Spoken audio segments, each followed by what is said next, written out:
Hello officers. मेरा नाम आयुष है और आज हम मौर्यन एम्पायर को स्टडी करेंगे। ठीक है, तो आइए स्टार्ट करते हैं। अच्छा, सबसे पहले आपके दिमाग में एक डाउट ज़रूर आता होगा कि ये एम्पायर आपने सुना है, बहुत बहुत जगह आपने डायनेस्टी भी सुना होगा, तो ये एम्पायर और डायनेस्टी में डिफरेंस क्या होता है? देखो, वैसे तो ये आपको क्लास 6 के एनसीईआरटी में मिल जाएगा, बट मैं आपको एक बार समझा देता हूँ। आपकी डायनेस्टी हो गई वर्सेस दूसरा हो गया आपका एम्पायर। Got it? अब देखो, डायनेस्टी मतलब क्या होता है? डायनेस्टी मतलब होता है एक ही परिवार का वंश। एक ही जो परिवार है, जो फैमिली है, उसका वंश, उसको हम क्या बोलेंगे? उसको डायनेस्टी बोलेंगे। जैसे ये मान लो बाप है, इसके बाद इसका बेटा बनता है, फिर इसका बेटा बनता है, तो एक परिवार के जो वंश लोग शामिल होते हैं उसको हम क्या बोलते हैं? डायनेस्टी बोलते हैं। एम्पायर क्या होता है? एम्पायर होता है एक बहुत बड़ा साम्राज्य या इलाका। क्या बोला मैंने? बहुत बड़ा साम्राज्य या इलाका तक जो फैला होता है उसे हम एम्पायर कहते हैं। एम्पायर में क्या होता है? जैसे मान लो बहुत बड़ा इलाका है, तो कभी इधर का कोई राजा बन गया, इसको मार के फिर इधर कोई राजा बन गया। ठीक है, तो ये सारी चीज़ें चलती हैं। एम्पायर मतलब समझ लो कि बहुत बड़े इलाके की हम बात कर रहे हैं। और डायनेस्टी मतलब हो गया एक परिवार के वंश। अब देखो, कभी आप समझ सुनते होगे Maurya empire, Maurya dynasty, Gupta empire, Gupta dynasty.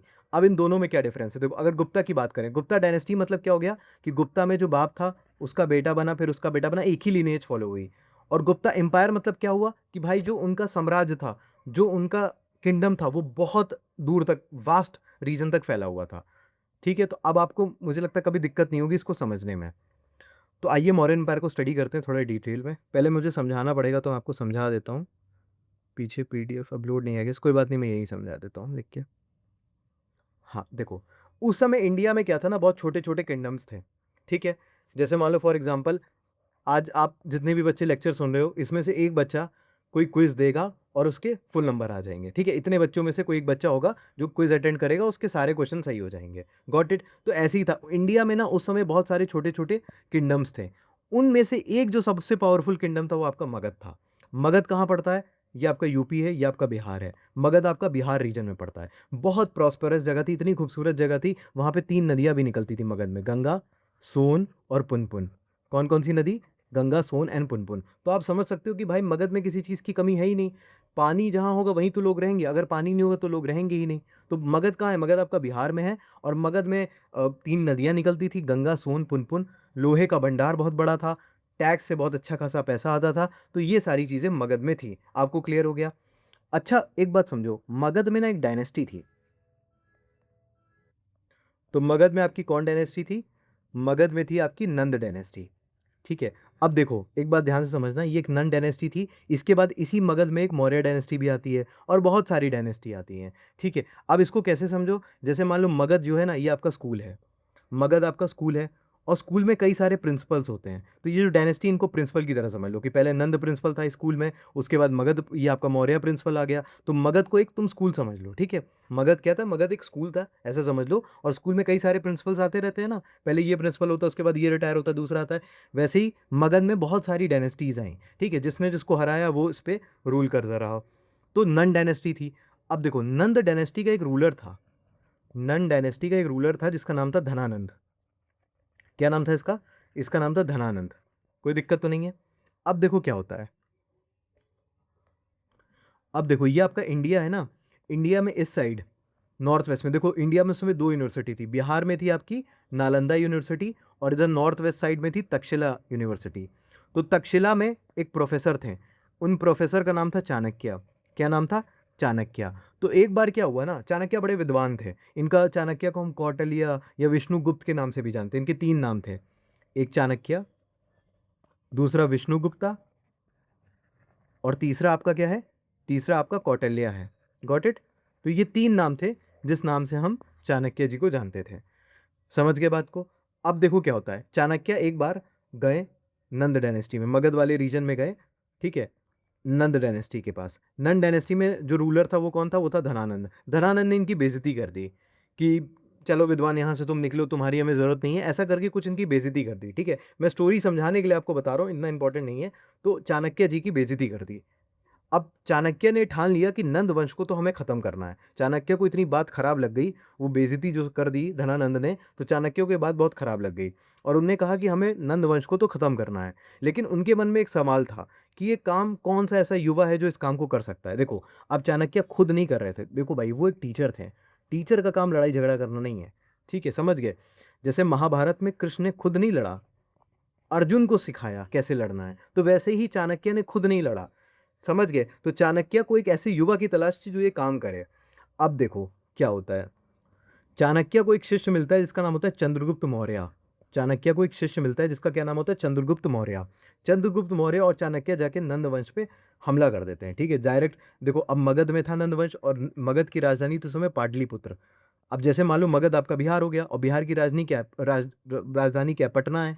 तो वैसे ही मगध आपका बिहार रीजन था और इसकी राजधानी क्या थी, पाटलिपुत्र। पाटलिपुत्र का आज का नाम पटना है, बस वही चीज़ है, कंफ्यूज क्यों हो रहे हो? ठीक है, तो पाटलिपुत्र पे जाके चंद्रगुप्त मौर्य और चाणक्य ने अटैक कर दिया। क्या हुआ भाई, बुरी तरह हार गए लोग, बुरी तरह हार गए। वो राजा आदमी है और तुम उससे जाके लड़ रहे हो, बुरी तरह, मतलब इतनी बुरी तरह हार गए कि ये लोग फिर रिट्रीट हो गए, पीछे हट गए। अब देखो फिर क्या हो रहा था, ये लोग ना, कौन, चाणक्य और आपके चंद्रगुप्त मौर्य, ये एक जंगल से जा रहे थे। जब ये जा रहे थे एक जगह से, तो एक वहां पर ना एक घर था।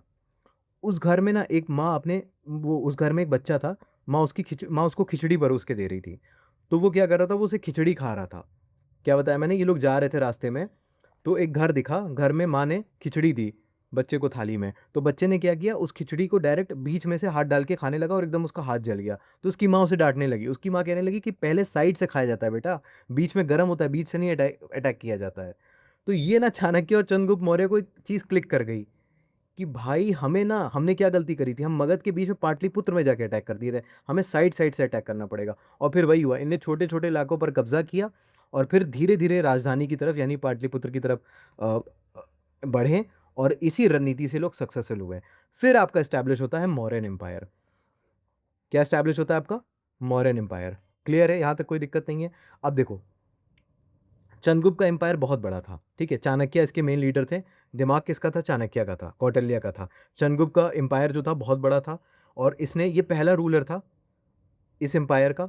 And he unified the north west to north Karnataka, मतलब समझ रहे हो, ये आपका नॉर्थ वेस्ट है और नीचे आपका नॉर्थ कर्नाटका है। यहाँ तक इसका पूरा एम्पायर फैला हुआ था, इतनी ज़्यादा वास्टनेस थी इस एम्पायर की। और इसका प्राइम मिनिस्टर कौन था, एडवाइजर कौन था, तो वो कौटिल्य थे। ठीक है, कौटिल्य एक किताब भी लिखे हैं, अर्थशास्त्र, बहुत बढ़िया किताब है अर्थशास्त्र। इस किताब में आपके कौटिल्य ने क्या समझाया कि जो राजा है वो कैसे रूल करेगा, टैक्सेशन कैसा होना चाहिए, ठीक है, और आर्मी कैसे मेंटेन करे, एडमिनिस्ट्रेशन कैसे चलाए, मतलब जो भी राजा को अपने साम्राज्य को चलाने के लिए जो जो ज्ञान चाहिए वो सारा आपका अर्थशास्त्र में लिखा हुआ है। अब देखो, चंद्रगुप्त मौर्य थे, चंद्रगुप्त मौर्य की डेथ हो जाती, उनके बाद इनका बेटा आता है बिंदुसार। बिंदुसार किसका बेटा था, चंद्रगुप्त मौर्य का था।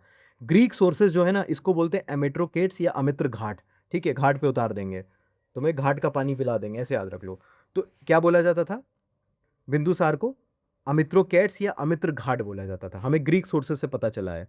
ठीक है, वहां का कोई आदमी आके हमें आज नहीं बताया कि भाई बिंदुसार को ये बोला जाता था, कुछ ग्रीक सोर्सेज से उससे हमें पता चला है। अब आप बोलोगे सर इसका मतलब क्या होता है, देखो इसका मतलब होता है एनिमीज का डिस्ट्रॉयर।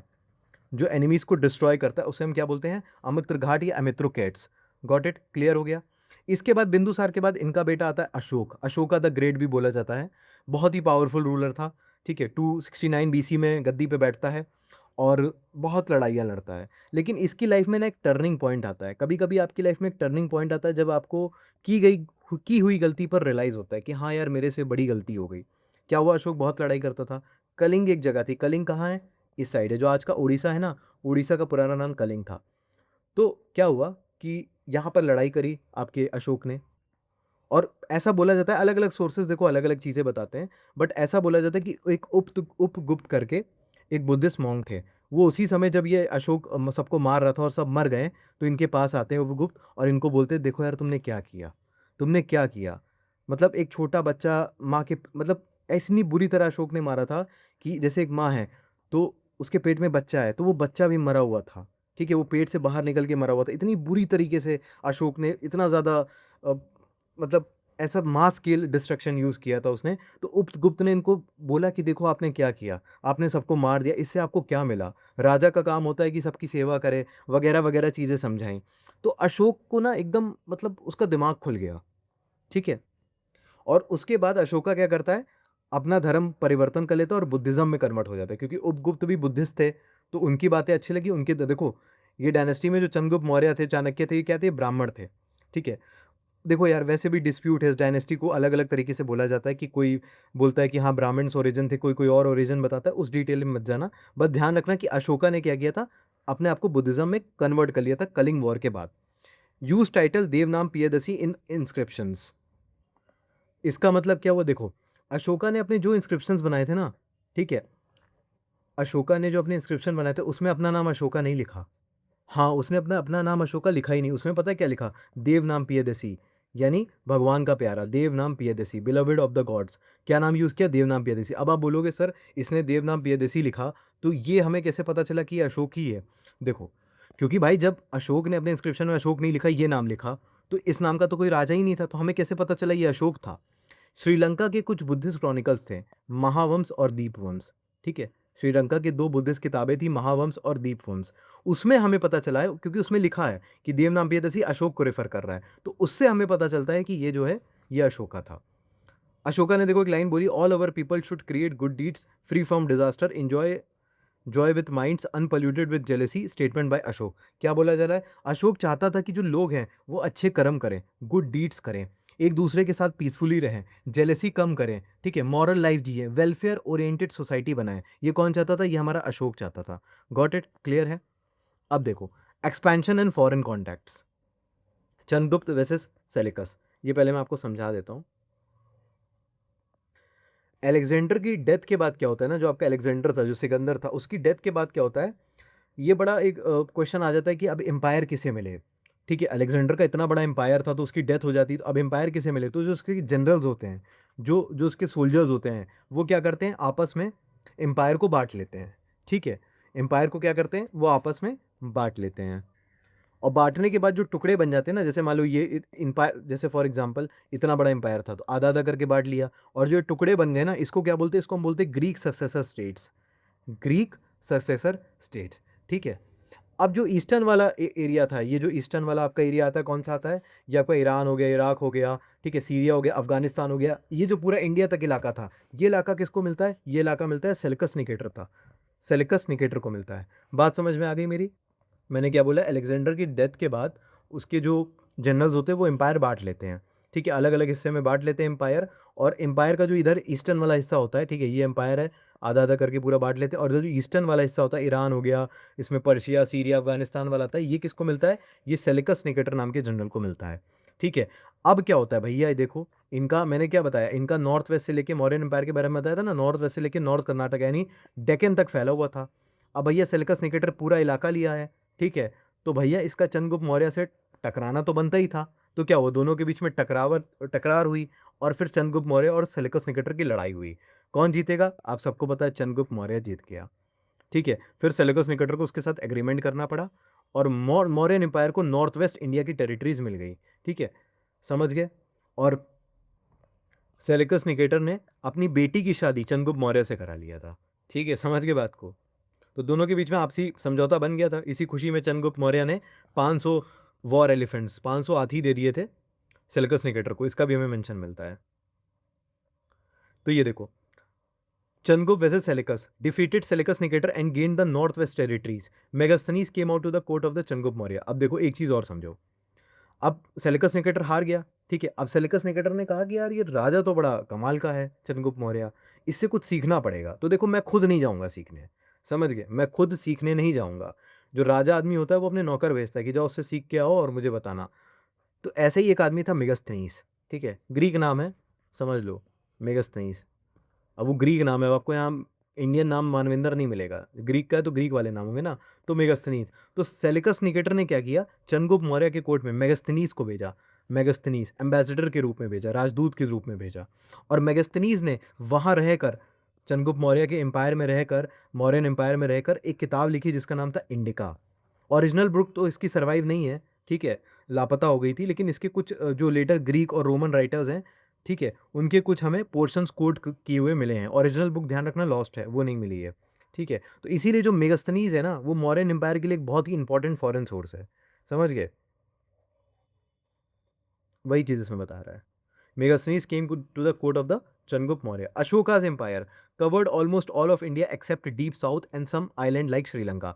अशोका का जो एम्पायर था ना, वो पूरे इंडिया तक कब्जा कर लिया था, पूरे इंडिया तक कब्जा कर लिया था। बस अगर आप देखोगे ना, तो जो डीप साउथ है उसके कुछ किंगडम्स मौर्यन एम्पायर से बाहर रहे थे, और कुछ सदर्न किंगडम्स जैसे आपके चोलाज हैं, चेराज हैं, सत्यपुत्राज हैं, पांड्याज हैं, ये सब मौर्यन एम्पायर के कंट्रोल में नहीं थे, ध्यान रखना। ठीक है, आप गूगल पे सर्च करोगे मौर्यन एम्पायर का मैप तो आपको दिख जाएगा कि ये पूरा था और ये नहीं था, और श्रीलंका भी नहीं था। Got it? श्रीलंका भी मौर्यन एम्पायर के अंडर नहीं था। अब हम देखेंगे Ashokan inscriptions and there characteristics. Ashoka की हिस्ट्री का जो सबसे डायरेक्ट सोर्स है वो पता क्या है? उसके इंस्क्रिप्शंस। उसके इंस्क्रिप्शंस हमें कहाँ से पता चलेगा? जो उसने इंस्क्रिप्शंस लिखवाए हैं, ठीक है, मतलब जो स्टोन पिलर्स हो गया, रॉक्स हो गया, उस पर जो अशोका ने एंग्रेव करवाया है, जो लिखवाया है, वो सारे हमें यहाँ मिलते हैं। Got it? उससे हमें पता चलता है अशोक की हिस्ट्री के बारे में। स्क्रिप्ट एंड लैंग्वेजेस, देखो सबसे पहले मुझे आपको बताना पड़ेगा स्क्रिप्ट और लैंग्वेज में डिफरेंस क्या होता है। दोनों अलग अलग चीज़ें हैं। देखो, अगर मैं लिखता हूँ कि राम अच्छा लड़का है, इसकी लैंग्वेज क्या है? वर्ड्स पे मत जाना, देखो रुको मैं लिख के ही बोल देता हूँ। राम अच्छा लड़का है, इसकी लैंग्वेज कौन सी है? हिंदी लैंग्वेज है। हिंदी में बोला राम अच्छा लड़का है, ये भूल जाओ इंग्लिश में लिखा हुआ है। मैं वर्ड्स पे जाने की बात नहीं कर रहा हूँ आपसे। ये लैंग्वेज कौन सी है? ये हिंदी लैंग्वेज है। ठीक है, अब देखो, राम, वही चीज़ तो मैंने लिखी थी ना, राम अच्छा लड़का है। अब ये स्क्रिप्ट कौन सी है? ये आपकी है Devanagari. Devanagari script. Got it? तो समझ गए, लैंग्वेज हिंदी और स्क्रिप्ट कौन सी है? जो स्क्रिप्ट लिखी है इसको हम देवनागरी स्क्रिप्ट बोलते हैं। जैसे आज जब आप चीज़ें लिखते हो ना, जैसे मान लो मेरा नाम आयुष है, तो लैंग्वेज हिंदी, स्क्रिप्ट ये कौन सी है? इसको देवनागरी स्क्रिप्ट बोलेंगे। Got it? लेकिन उस समय कौन सी थी? ये तो आज की बात कर रहा हूँ। उस समय जो मोस्टली स्क्रिप्ट थी वो किस में थी? अशोका के टाइम में अगर आप लैंग्वेज देखोगे तो प्राकृत लैंग्वेज थी। आज हिंदी लैंग्वेज उस समय प्राकृत थी, जो कॉमन लोग थे वो प्राकृत ज़्यादा बोलते थे। और स्क्रिप्ट कौन सी थी? ब्राह्मी थी। आज देवनागरी है, उस समय ब्राह्मी स्क्रिप्ट थी। कोई दिक्कत तो नहीं है? क्योंकि संस्कृत भी उस टाइम बोली जाती थी, लेकिन जो संस्कृत थी ना वो एलाइट क्लास लोगों की भाषा थी। ठीक है, और जो कॉमन पीपल थे उनकी भाषा प्राकृत थी। ब्राह्मी स्क्रिप्ट को जनरली लेफ्ट टू राइट ही लिखा जाता है। और ये दूसरी एक स्क्रिप्ट है जिसका नाम है खरोष्टी। इसको पता है कैसे लिखा जाता है? इसको राइट टू लेफ्ट लिखा जाता है। मतलब यहाँ से कोई चीज़ लिखोगे यहाँ तक। जैसे मान लो फॉर एग्जाम्पल मेरा नाम आयुष है तो मैं ऐसे लिखूंगा। Got it? ये हो गया खरोष्टी, राइट टू लेफ्ट लिखा मैंने। समझ में आया मेरी बात? मतलब इसको ऐसे लिखा जाएगा, ऐसे समझ लो, जैसे भी समझ लो। ठीक है, तो आपका एक ब्राह्मी हो गया, एक खरोष्टी स्क्रिप्ट हो गया। ये समझ गए पहले? ये दोनों स्क्रिप्ट के बारे में आपको क्लियर हो गया, लैंग्वेज और स्क्रिप्ट में डिफरेंस। अब देखो, जो नॉर्थ वेस्ट इंडिया के हमें एडिक्ट्स मिलते हैं, जो इंस्क्रिप्शंस मिलते हैं अशोक के इंस्क्रिप्शन यहाँ नॉर्थ वेस्ट में मिलते हैं। नॉर्थ वेस्ट आपका क्या हो गया? पाकिस्तान अफगानिस्तान वाला रीजन हो गया। और नॉर्थ वेस्ट में भी अगर आप जगह देखोगे तो जो जगह थी शाहबाज और शाहबाजगढ़ी और मनसेरा, यहाँ पे जो हमें मिलते हैं ना वो खरोष्टी लैंग्वेज में मिलते हैं। बात क्लियर हो गई? जो नॉर्थ वेस्ट इंडिया है यहाँ पर आपको अशोका के इंस्क्रिप्शन कौन सी भाषा में मिलते हैं? खरोष्टी में मिलते हैं, ध्यान रखना है इसको। और आपको अगर कंधार देखोगे ना अफगानिस्तान के साइड में, तो वहाँ आपको बायलैंग्वेज भी मिलते हैं, ग्रीक और अरमाइक में। मतलब समझे मैंने क्या बताया? मोस्टली अगर आप इंडिया में देखोगे ना तो अशोका के जो इंस्क्रिप्शन है वो आपको प्राकृत भाषा में और ब्राह्मणी स्क्रिप्ट में मिलते हैं। कुछ एक्सेप्शंस भी हैं, जैसे नॉर्थ वेस्ट इंडिया है तो वहाँ आपको खरोष्टी में मिल जाते हैं। ठीक है, और कंधार रीजन में आपको ग्रीक और अरमाइक में मिल जाते हैं। अशोका इन इंस्क्रिप्शन, देखो अशोका ने अपना नाम नहीं यूज़ किया था, मैंने बताया था। वो देवनाम पिया या पियादसी यूज़ करता था। एक मस्की इंस्क्रिप्शन था, ठीक है, उत्तराखंड में है मस्की इंस्क्रिप्शन, उसने नाम खोल दिया। Got it? उस इंस्क्रिप्शन ने नाम खोल दिया कि भाई ये पियादसी जो है ये अशोक को हम बोल रहे हैं। प्रयाग प्रशस्ति इंस्क्रिप्शन, देखो ये प्रयाग प्रशस्ति क्या होता है? मैंने जब आपको गुप्ता एम्पायर पढ़ाया था तो मैंने बताया था अशोका ने बहुत सारे ना स्टोन पिलर्स बनाए थे। ठीक है, और प्रयाग प्रशस्ति मतलब होता है, प्रशस्ति मतलब होता है किसी की प्रशंसा करना। तो राजा क्या करता अपना अपनी प्रशंसा कराता था कि देखो मैंने ये काम किया, ये काम किया है। ठीक है, तो अशोका ने पिलर बनाया था। ठीक है, अशोका की जो बहुत सारी चीज़ें थी उसमें लिखी गई थी, और बाद में इसको समुद्रगुप्त ने भी यूज़ किया था। समुद्रगुप्त का जो कोड पोएट था ना हरिसेन, उसने भी इस पिलर पे लिखा था। Got it? कोई दिक्कत तो नहीं है? देखो गौतम बुद्ध जो थे ना उनका जन्म होता है लुम्बिनी में। तो अशोका लुम्बिनी गया, उसने जगह विजिट करी और वहाँ पर एक पिलर, मतलब वही स्टोन पिलर लगा दिया। ठीक है, तो वही लिखा है रोमन देई Lumbini pillar marks the birth place, Buddha का बर्थ प्लेस है। इसके बाद दूसरा है जूनागढ़ इंस्क्रिप्शन। देखो ये जो जूनागढ़ जगह है ना ये आपकी गुजरात में है। और मैंने आपको ये पिछले लेक्चर में बता भी रखा था, असल में यहाँ पर एक लेक बनाया था मौर्य डायनेस्टी ने, उसकी बात लिखी गई थी, ठीक है, उस इंस्क्रिप्शन में। तो ये गुजरात में था। अब इससे पता क्या चलता है? इससे पता चलता है कि मौर्यन एम्पायर का जो मतलब मौर्य डायनेस्टी का जो एम्पायर है, वो वेस्टर्न मोस्ट गुजरात तक फैला हुआ था। और बाद में जब ये सुदर्शन लेक, क्योंकि कुछ टाइम बाद खराब हो जाती हैं चीज़ें, तो इसको रिपेयर कराया था रुद्रदामन ने। और रुद्रदामन ने जब इसको रिपेयर कराया था, तो उसमें लिख दिया था कि भाई देखो, एक बात समझना, बड़ी इंटरेस्टिंग बात है। जूनागढ़ इंस्क्रिप्शन जो था, उसमें सुदर्शन लेक बना था, ठीक है? और एक जूनागढ़ इंस्क्रिप्शन बनाया, उसमें ये लिखा गया कि भाई ये जो आपका वो है क्या, लेक है, इसको बनाया तो मौर्य डायनेस्टी ने था, लेकिन इसको रिपेयर मैं रुद्रदामन करा रहा हूँ। इसका मतलब मौर्य डायनेस्टी ने जब ये लेक बनाया था, तो उनने ये चीज़ नहीं मेंशन करी कि भाई हमने बनाया है, उन्होंने ये चीज़ मेंशन नहीं करी थी, ठीक है? बाद में रुद्रदामन ने ये चीज़ लिखी कि भाई ये बनाया मौर्यन एम्पायर ने था और इसकी रिपेयरमेंट मैं करा रहा हूँ। तो देखो भाई कितना अच्छा आदमी था, दूसरे को भी प्रेज़ किया और खुद भी किया, ठीक है? तो और इससे एक और प्रूफ चलता है कि मौर्य एम्पायर जो था ना, वेस्टर्न मोस्ट रीजन तक फैला था, क्योंकि उससे पहले हमें नहीं पता था। इस इनकी एक एविडेंस से हमें ये चीज़ें और क्लियर हो जाती है। सोहागोड़ा आपका कहाँ है? सोहागोड़ा कॉपर प्लेट, तो ये आपका गोरखपुर में है, उत्तर प्रदेश में, गोरखपुर में। देखो, ये कॉपर प्लेट इंस्क्रिप्शन है, मतलब समझिए कॉपर प्लेट है, उस पे ये इंस्क्राइब किया गया है। अब देखो, ये क्या था? सरकार ना इस पे लिखवाई थी अपने अधिकारियों के लिए कि भाई अगर कभी भी फ़ेमाइन की दिक्कत आ जाए, अकाल की दिक्कत आ जाए, तो लोगों तक खाना टाइम पर पहुँचाया जा सके, फूड ग्रेन उनको दिया जा सके। तो earliest royal order for grain preservation in famine किस इंस्क्रिप्शन में मिलता है? सोहागोरा कॉपर प्लेट में। इसके बाद आपका महास्तन इंस्क्रिप्शन आता है। अब इसके लिए आप बांग्लादेश चले जाओ, ठीक है? बांग्लादेश में है ये। और इसमें क्या होता है? देखो, इसमें भी वही चीज़ होती है। Describe the relief measures adopted during a famine in the region. अब ये जो सोहागोड़ा था ना, ये स्टोर ग्रेन की बात करता है कि भाई अनाज लोगों तक पहुँचाओ। और इसमें क्या बोलता है? अगर फेमाइन आ गई तो हम उसे कैसे मैनेज करेंगे? एम से महास्तन, एम से manage, how to manage the famine. उसमें इस चीज़ की बात बताता है। रॉक एडिक्ट की हम बात करेंगे। देखो, अशोका ने ना पत्थरों पे लिखवाया था, ठीक है? बड़े-बड़े पत्थर पे लिखाया था, इसे हम बोलते हैं मेजर रॉक एडिक्ट। कुछ छोटे-छोटे पत्थरों पे लिखाया था, उसे हम बोलते हैं माइनर रॉक एडिक्ट। और कुछ पिलर्स पे लिखाया था, तो इसको हम बोलते हैं अशोकन पिलर्स। तो अशोका ने इन तीनों जगह लिखवाया था। अब देखो, हम रॉक एडिक्ट पहले सेकंड की बात करेंगे, जो-जो इम्पोर्टेंट है। इसमें किस चीज़ का मेंशन है? इसमें साउथ इंडिया किंगडम्स का मेंशन है कि अशोका के टाइम, उस टाइम पे साउथ इंडिया किंगडम्स थे। चोलास, पांड्यास, सत्यपुत्रास, केरलापुत्रास, ठीक है? इन सब चीज़ों का मेंशन हमें किसमें मिलता है? दूसरे में मिलता है। लेकिन एक चीज़ ध्यान रखना, मैंने आपको बताया भी है कि ये किंगडम्स अशोका के एम्पायर का पार्ट नहीं था।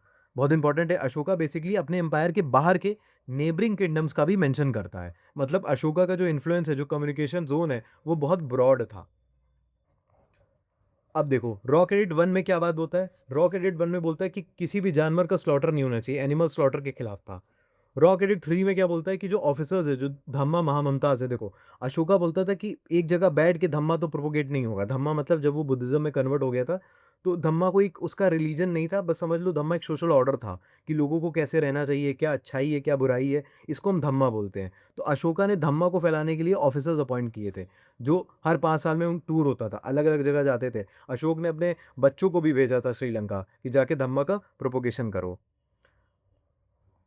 Rock edict 11 gift of Dhamma is the best gift. देखो, अशोका के अकॉर्डिंग दुनिया में बहुत टाइप के गिफ्ट्स हो सकते हैं, जैसे पैसा हो सकता है, फूड हो सकता है, क्लोथ्स हो सकता है, प्रॉपर्टी हो सकता है। लेकिन अशोका क्या बोलता है? धम्मा का जो गिफ्ट है, वो सबसे वैल्यूएबल है, ठीक है? उसकी बात यहाँ पर करता है। देखो, आपका गिरनार जगह है गुजरात में। यहाँ पे हमें जो एडिक्ट मिलता है, उसमें कलिंग वॉर के बारे में मेंशन है, उसके बाद जो अशोक ने धम्मा पॉलिसी करी थी, उसके बारे में मेंशन है। धौली कहाँ पे है? उड़ीसा। यहाँ पे आपको एलिफेंट कार्ड मिलता है, मतलब एक रॉक है और उसको एकदम हाथी की आकृति में काटा गया है, ठीक है?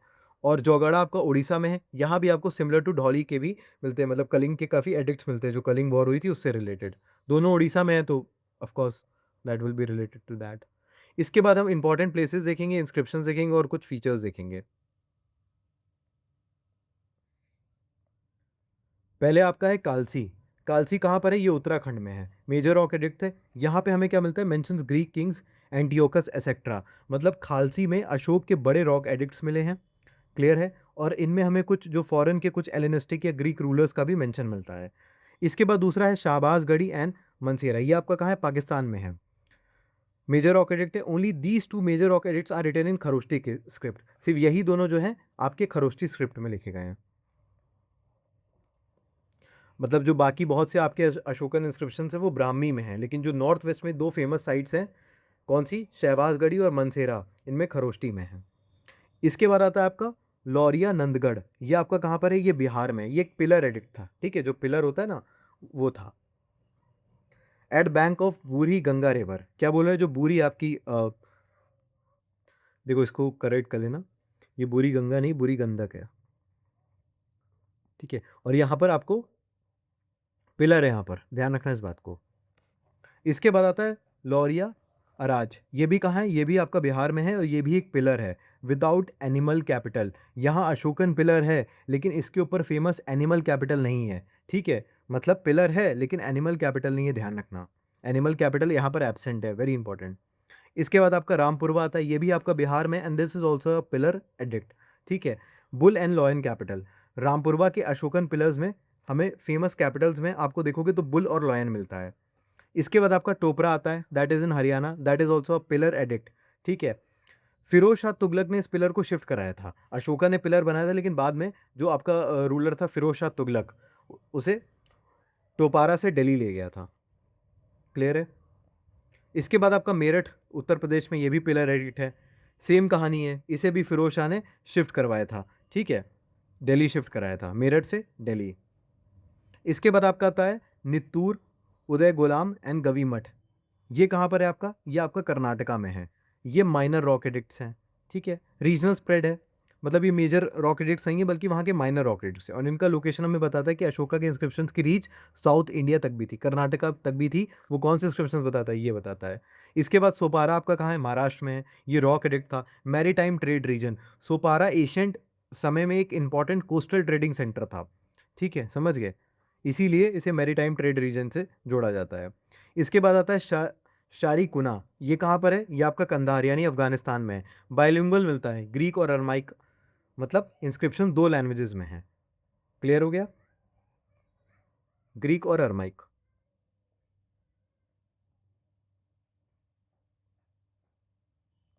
अशोका की पॉलिसी धम्मा के बारे में आप लोग को पता ही है, एथिकल कोड, ठीक है, किस चीज़ को प्रमोट करता है, तो नॉन वायलेंस को, वेलफेयर होना चाहिए, टॉलरेंस होना चाहिए, कंपैशन होना चाहिए, दया की भावना होना चाहिए, मॉरल कंडक्ट होना चाहिए, और अशोका ने ही धम्मा महाममताज को अपॉइंट किया था जो धम्मा को प्रोपोगेट कर रहे थे। इसके बाद कलिंग वॉर होता है, कलिंग वॉर का उल्लेख हमें रॉक एडिक्ट 13 में मिलता है, और अशोका को रिमोर्स होता है, रिमोर्स मतलब क्या होता है, पछतावा होता है, और वो नॉन वायलेंस को फॉलो करने लगता है। रॉक एडिक्ट 12 में हमें क्या मिलता है, it speaks of religious synthesis, ठीक है, मतलब कि अशोका जो था ना वो अलग अलग रिलीजियस ग्रुप्स के बीच में सम्मान और हार्मनी चाहता था, ठीक है, कि अपने धर्म का तो सम्मान हमें करना है लेकिन दूसरे धर्म का भी हमें सम्मान करना है, that is a very good thing.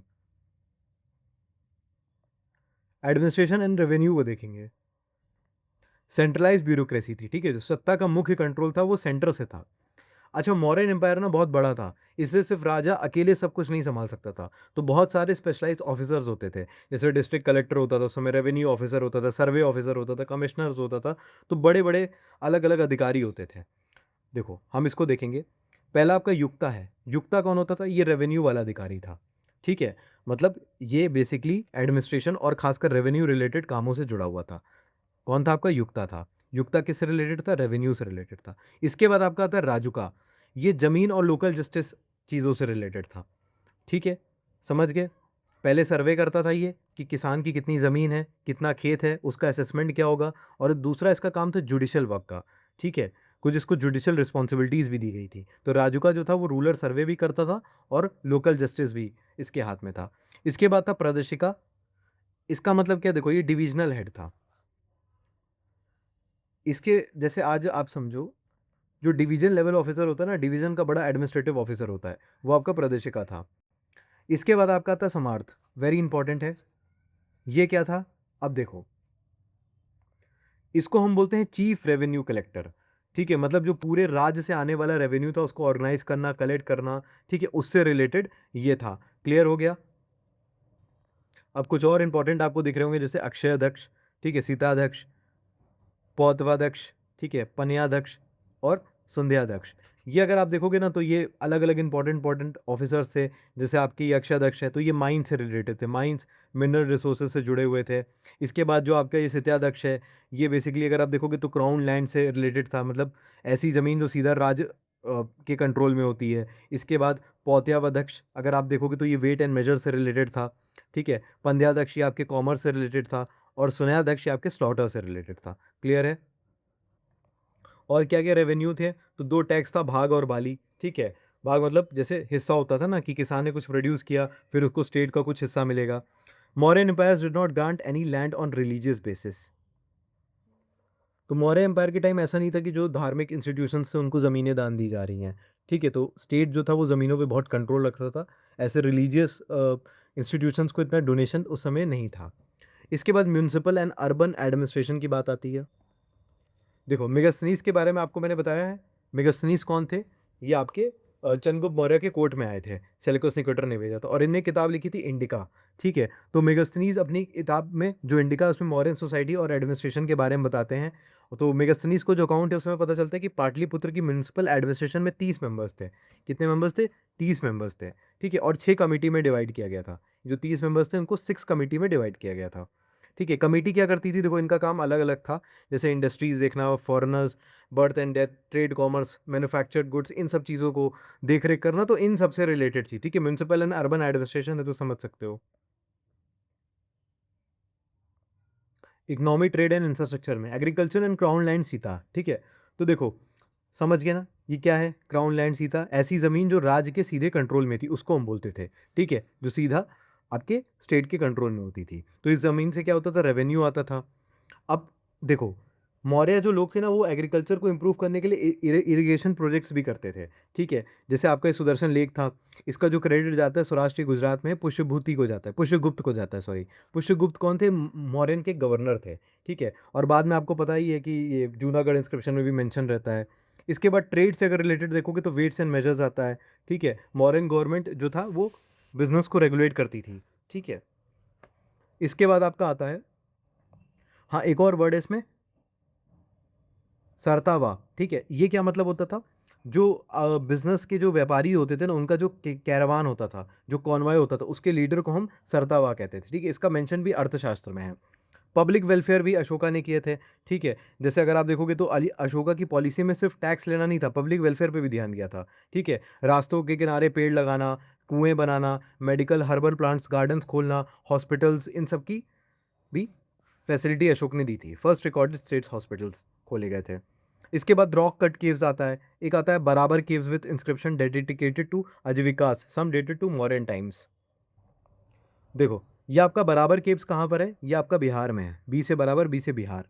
ठीक है, यहाँ पर चट्टान को काट कर बनाई गई केव्स थी, और इसमें इंस्क्रिप्शन भी मिले हैं, और ये खास तौर पर आजीविका से जुड़ा है। आजीविका एक सेक्ट होता है, उससे जुड़ा हुआ है। ठीक है, एक टाइप ऑफ रिलीजन का सेक्ट होता है, आजीविका उससे जुड़ा हुआ है। तो अशोक ने केवल बुद्धिस्ट इंस्टीट्यूशंस को ही सपोर्ट नहीं किया, उसने आजीविका को भी केव्स डेडिकेट की थी। ठीक है, यही पॉइंट रिलीजियस टॉलरेंस को समझाता है। Got it?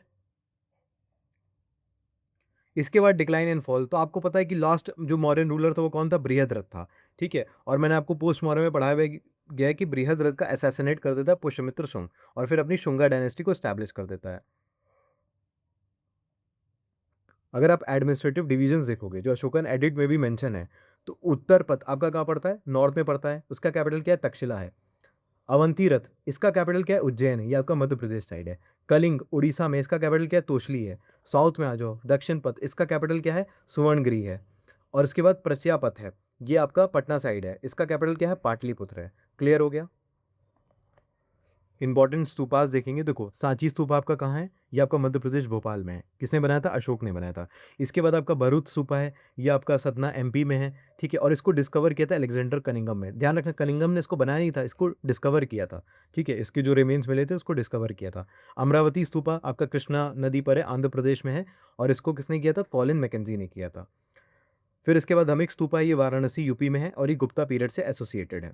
इसके बाद लॉ कोड्स एंड पेनाल्टीज को देखते हैं। देखो, लॉ कोड्स एंड पेनल्टी में क्या है? कोड्स थे। ठीक है, आपका धर्म सत्या था, एक सिविल कोड था, और कंटक शोधना था, ये क्रिमिनल कोड था अर्थशास्त्र के अकॉर्डिंग।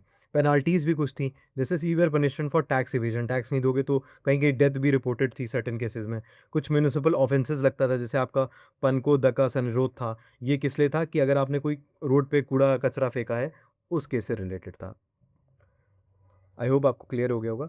अच्छा, लास्ट वीडियो में बहुत लोगों ने कहा कि कमेंट किया था, एंड दे सेड कि सर आपने जो पर्सनल और प्रोफेशनल लाइफ के बारे में बताया बहुत गलत बताया है, कि कोई ऑफिसर अगर अपनी वाइफ को मारे और आप बोलते हो कि सर प्रोफ़ेशनली हमें उसे देखना चाहिए। देखो मैंने ऑफ़िसर की बात नहीं कही थी, मैंने नेशनल लीडर्स की बात कही थी। गांधी हो गए, अंबेडकर हो गए, उनकी बात करी थी। ऑफ़िसर की तो पर्सनल लाइफ़ आपको पता ही है ना, कि अगर वो मार रहा है तो ये चीज़ तो आपको पता है, लेकिन आपको गांधी की, अंबेडकर की नहीं पता है। इसीलिए मैंने कहा था कि हमें वो चीज़ नहीं देखनी चाहिए क्योंकि हमें पता नहीं है। कहीं पे किसी ने बताया नहीं कि हाँ, गांधी जी घर में अपने मारते थे। तो that is the thing. But अगर आप लोग को बुरा लगा है तो I am really sorry for that and अब मैं सिर्फ़ कंटेंट पे ही स्टिक रहूँगा। So I am really sorry for that. Thank you so much.